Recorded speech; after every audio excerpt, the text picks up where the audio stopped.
Hey there guys, Lulu here. I hope you're having a shit day. Endwalker sucks shit. I meant Dawntrail.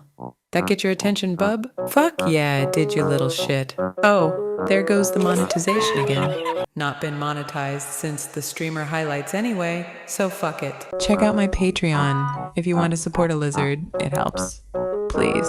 Anyway. Seriously, guys, I'm not even memeing. I mean it. Let me give you 10 reasons. Shit. Wait, I don't have time for 10. Let me change that. Budget cuts. I hope you understand. Why I'm going to get Twitter canceled by the Final Fantasy community after this video.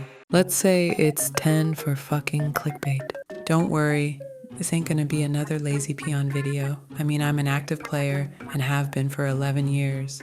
I want to make clear that this isn't a review. This is just me word vomiting my opinion about the game, so it might be disjointed and all over the place. Anyway, when Dawntrail merrily skipped towards us like a drunk Lord of the Rings extra, I think I can speak for most of us, that we were excited about the fact we wouldn't have the usual depressing story, and we'd be going on some sort of a holiday adventure.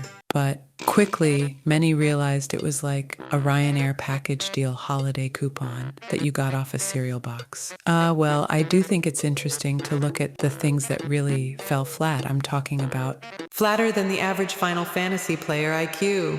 Anyway, give me a chance before your pantaloons get twisted. But yes, let's start out with the things this expansion did right before we dive in balls deep.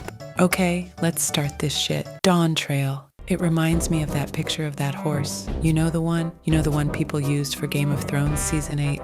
Ugh, Jerry, pull up that picture of the horse. Perfect. Oh wait, wrong segment. Jerry, switch it. We'll get round to that in a bit.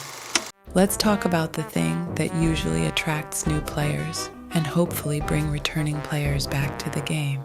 The graphics. I'll be quick with this one, as sadly there really isn't much to talk about here. My actual reaction to the graphics update. Okay. I mean, if you were hoping for me to have that reaction the guy had to the trailer of Star Wars, think again, motherfucker! The difference was barely noticeable. Whilst I don't think it's a bad thing to have a minimal upgrade, I do think it is extremely telling about the developer's vision going forward. It comes across to me that the developers are painfully afraid to change things. I think that could be because this game might be their cash cow. Just look at the crummy website we had for years until Asmongold complained about it. I mean, it's why we're probably still after 11 years stuck with the Scions of the 7th fricking Dawn. Can we please kill them off already? Jesus. But yeah, if Square Enix wanted to really draw people to the game, this was the opportunity they had to wow people. The trailer for Shadowbringers and Endwalker compared to Dawntrail were epic and badass, whereas Dawntrail's comes across as cheesy in my opinion. I can't imagine it would get people hyped to return. I mean, remember Shadowbringers? At the end of the trailer, that moment gave me fucking goosebumps, literally. Back to the graphics upgrade. Anyway, in my opinion, still looks like a PS3 game. I do have a lot of concern because Yoshi P said that this upgrade is supposed to last us for another 10 years. Jesus. I mean, my fucking guy, it's only just released and it looks 10 years out of date. I think it's because of an art style issue. What do you guys think? Do you think they did a good job? Or do you think they could have done more? Anyway, let's be real. Final Fantasy XIV has always shined at its endgame content with raids, alliance raids, housing, dungeons, and G-pose. But let's be real, most of the player base are filthy casuals just like me. Yeah, I'm talking to you watching this right now. Baka. So if you're like me, you're likely to try out the alliance raids and the normal raids, and maybe some savage if brave enough. So how do they fare? Sadly, the Alliance raid is not yet released, so I can't talk about that. Funnily, it has just been announced as the making of this video to come out in November. About fucking time. Although Echoes of Vana'diel, as it's called, is said to be based upon Final Fantasy XI Online, which for those of you unaware was the previous MMO which originally released in 2002 on PlayStation 2 and PC. I think it should be an interesting crossover. For me personally, I tried to play Final Fantasy XI back in the day, but I couldn't get past their god-awful website. What the fuck is this shit? And couldn't figure out how to log in. It's fucking awful. However, for the time being, we do have the Arcadian. Spoiler, by the way. which is a surprising change for the Raid series. Set in Solution 9, a futuristic location which appears at the latter half of this expansion, is filled with a cyberpunk aesthetic and probably one of the coolest areas we have had in this game yet. It certainly has attracted interesting crowds. What the actual fuck? Anyways, the Raid series enters you into gladiatorial style battles against 3 champions each with different personalities, combat styles, and awesome soundtracks. It's fucking nuts, I tell you. I mean, listen to this.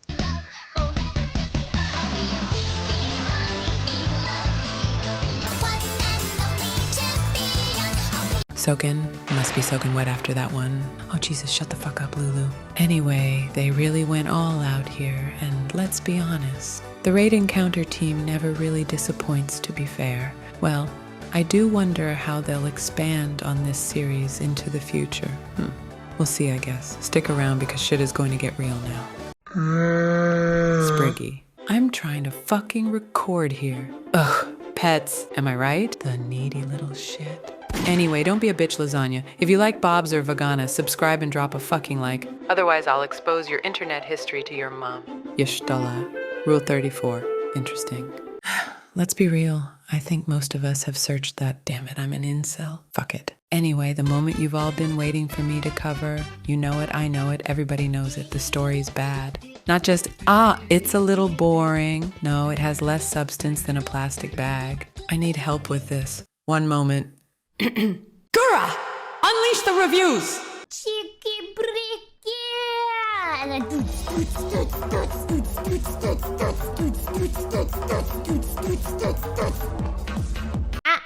Let's talk about the raging wail of an elephant in the room. Hook la fucking Mao. Alright, so in this Jesus! You can't be popping up on me like that. You do that too much. Hold up. Some of you just suspend your weird-ass furry fetish for a moment. I've seen your creepy simp pictures on Twitter. Jesus, help me with this one. Where do I start? Some people love her, some too much, and others hate her. Well, I don't give a rat's ass about that. She's fucking annoying and incompetent. Anyway, where to begin? Wook Lamont was introduced to us out of nowhere in the last patch of Endwalker. After helping her defeat a boss, we did all the fucking work, by the way, which is a trend you'll see in Dawntrail. After that, she demands you help her out. So basically, she really doesn't have a good first impression. Let me ask you, would you go and help out a random stranger, go to their country and try and help them win a throne? After knowing them for 5 fucking minutes? I'd personally tell them to eat my ass. It sounds like one of those Nigerian prince money scams, let's be real. Now, I see people saying that, oh, you're just complaining that you're not the main character in this story, or you just dislike that the voice actor is trans. I swear these fucking people. I'd say, well, you can still write a good story and not be the main character. A good recent example is World of Warcraft's latest expansion, The War Within. You are not the main character, but merely a spectator and assistant to main NPCs. You journey around the world naturally getting involved with different cultures, aiding them in their conflicts. It's really well done, and this expansion has been received exceptionally well. Still with me? Good. Alright, something non-WoW players can relate to. How about Final Fantasy X? You're the bodyguard to the main character, and that game is critically acclaimed. I'm sure you guys can think of even better examples though. But wait, how about this for an analogy? What Wook Lamont feels like is a Gold Mercy main in Overwatch who has been boosted to top 500 by her DPS simp, us, and then proceeds to shout out naively about how they did it, with love and peace. On top of that, tries to offer coaching to other top 500s about how to play the game. I seriously just fucking can't with this character. I can see that there are shonen tropes here with some direct comparisons to Naruto. Now, I do love an underdog story, but at least Naruto knew everyone in his village, and his village knew him. He earned their love and support from training hard and at least having a training montage. Cha tomate. I'm not done yet. Wook Lamont doesn't even know basic greetings from traders from a local village, or different races who visit the main city. She simply does not deserve to be a ruler of these people. I don't think it's the character's fault, but the writing. The writing is just plain, straight up, boring, paired with the fact you often find yourself doing fetch quests and speaking to Wuk-Lamat. It's quite funny. I posted this in frustration on Twitter whilst playing through the campaign. Are you for fucking real? Let me fight something! The reason being, I found that I was just walking from cutscene to cutscene, and the only quests I was getting were speak to Wuk-Lamat, speak to Wuk-Lamat, speak to Wuk-Lamat, speak to Wuk-La-fucking-Mat. Ah, fuck this. I was losing my mind, I tell you. We do, however, see the scions popping up from time to time, and I have to admit, I wished I could leave and go with them instead, especially Estinian, who appears to be having a fucking whale of a time. It is an absolute shame that the scions have been reduced to nothing but set dressings to this story. Oh, I just remembered that there comes a point where things appear to be wrapping up story-wise. Wuk-Lamat finally gets the throne with Koana at her side. Best character, by the way. And then, out of nowhere, like an unwelcome fart in an elevator, they throw in the old cliche. Oh, you thought it was the end, but nope. We have another new area with the real villain to show you. And guess fucking what? It was Darth Jar Jar Binks all along, who summoned a secret empire with Sphene, a rehashed budget Emet-Selk. Just minus the charisma. It was at that point I was sighing hard because I just wanted the story to be over. Luckily, the best part of the story was the end part where things finally picked up and there was a cool futuristic area. But wait, my joy was about to get fucking shattered with concern. Darth Jar Jar Binks somehow had a child with no mother in sight. Feels like a plotline lifted from Star Wars, if you ask me. I can't be the only one that prayed Sphene wasn't the mother. I swear I felt relief learning she was a robot. I mean, shit. They really had me for a moment there. I'm not sure if I'm alone here, but a lot of the story felt really forced and predictable. They really forced the character of Wuk-Lamat to be the hero.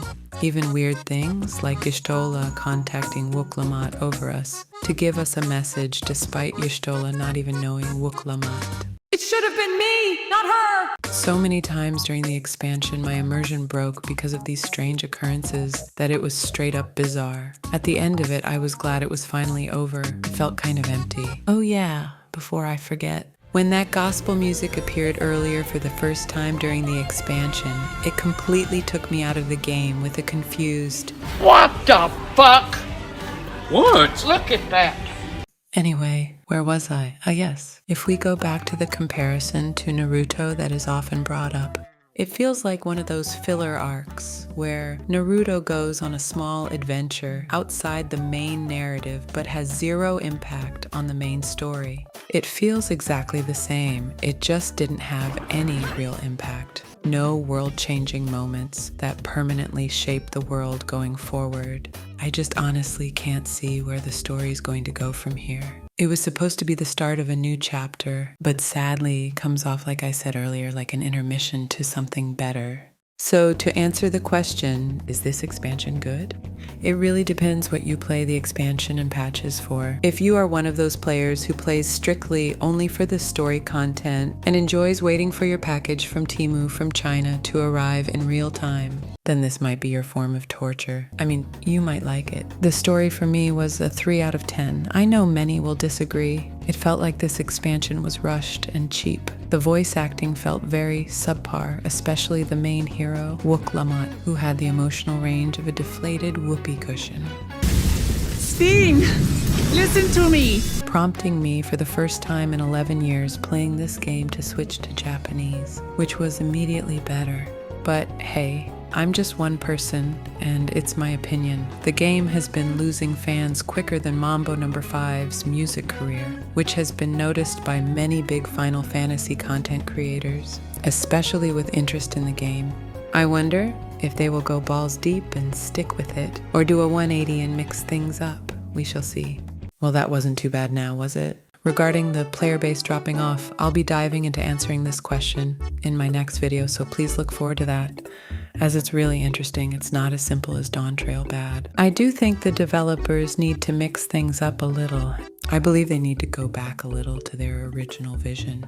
Not to be afraid to make big, bold changes to keep things fresh and alive. I'm not talking about a new character and a new location. We get that every expansion. I'm talking about the same boldness they had when they blew up the planet with the calamity, wiped everyone's memories, and started again. Anyway, I best close this video out, otherwise I'll be banging on for fucking years. If you enjoyed the video, do drop a like, it does help, and if you didn't, well, I don't give a shit. I hope a random bird drops a drive-by turd bomb on your head. Now get the fuck out of here.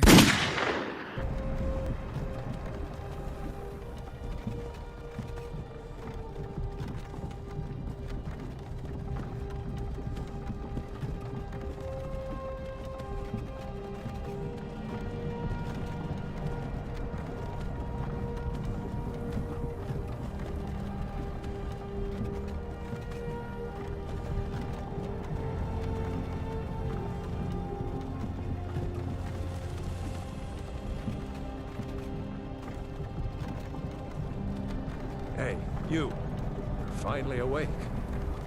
You were trying to cross the border, right? Walked right into that Imperial ambush, same as us.